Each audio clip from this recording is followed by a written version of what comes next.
brought you by Silver Pumps and Motors. Top quality और consistent performance के लिए सिर्फ सिल्वर पंप्स नाम याद रखना. చెప్పులో రాయి చెవిలో జోరీగా ఇంటిలో పోరు ఇంతింత గాదయ్య అన్నట్టుంది తెలంగాణలో మూడు ప్రధాన పార్టీల పరిస్థితి. విపక్షాలతో పోరాడాల్సిన నేతలు స్వపక్షంలోనే అసంతృప్తి రాగం వినిపిస్తూ ఉండడంతో పార్టీ అగ్రనాయకత్వానికి దిక్కుతోచిన పరిస్థితి ఎదురవుతోంది.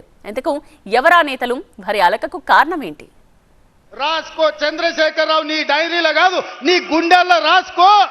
నీ కొడుకు గుండె మీద రాయి 2034 వరకు ఈ సోదరుడు పాలమూరు బిడ్డ తెలంగాణకు ముఖ్యమంత్రిగా ఉంటాడు. పాలమూరు నుంచే ప్రజా ప్రభుత్వాన్ని నడుపుతాం.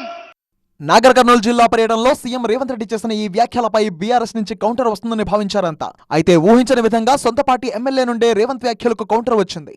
10 ఏళ్లు తానే సీఎం అని రేవంత్ ప్రకటించుకోవడం కాంగ్రెస్ విధానాలకు వ్యతిరేకమన్నారు మునుగోడు ఎమ్మెల్యే కోమటిరెడ్డి రాజగోపాల్ రెడ్డి.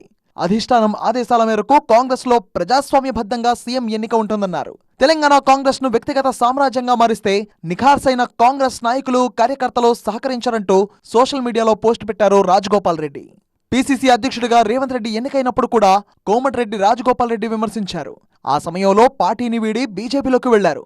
ఆ తర్వాత 2018 ఎన్నికల సమయంలో మళ్లీ పార్టీలోకి వచ్చి మునుగోడు నుంచి మరోసారి గెలిచారు.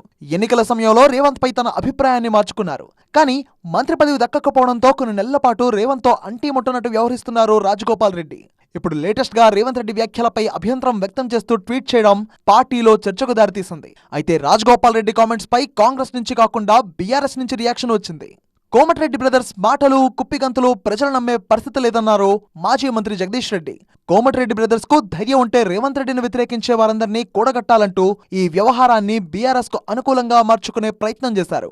ఇక హుజూరాబాద్ లో రేగిన రచ్చ బీజేపీకి తలనొప్పిగా మారింది. షామీర్పేటలోని ఈటల నివాసానికి హుజూరాబాద్ కు చెందిన బీజేపీ కార్యకర్తలు ఆయనతో తమ బాధలు చెప్పుకోవడం చర్చకు దారితీసింది. అయితే ఈ సందర్భంగా ఈటల చేసిన వ్యాఖ్యలు కలకలం సృష్టిస్తున్నాయి. సోషల్ మీడియాలో కొందరు తనపై దుష్ప్రచారం చేస్తున్నారంటూ సొంత పార్టీ నేతలపైనే తీవ్ర స్థాయిలో ఆగ్రహం వ్యక్తం చేశారు ఈటల. ఈ విషయాలన్నింటిపైన హైకమాండ్ కు ఫిర్యాదు చేస్తానని స్పష్టం చేశారు. సముద్రం తుఫాన్ వచ్చే ముందు కూడా ప్రశాంతంగా ఉంటుంది, కానీ ప్రళయం వస్తుంది కూడా ప్రళయం వస్తుంది. మౌనంగా ఉన్న వాళ్ళని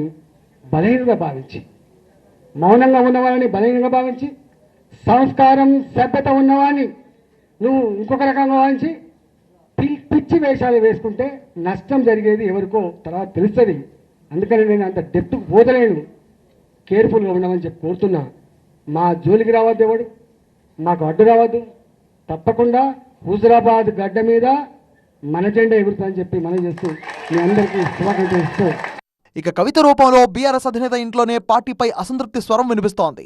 ఇది ఇప్పటి వరకు ఒక లెక్క, ఇప్పటి నుంచి మరో లెక్క అంటూ ఇటీవలే మరింత జోరు పెంచారు కవిత. ఇక బీఆర్ఎస్ అధినేత కూతురుపై మల్లన్న అభ్యంతరకర వ్యాఖ్యలు చేస్తే సొంత పార్టీ, సొంత కార్యాలయం, సొంత క్యాడర్ ఖండించకపోవడంపై తీవ్ర అసంతృప్తిగా ఉన్నారు కవిత.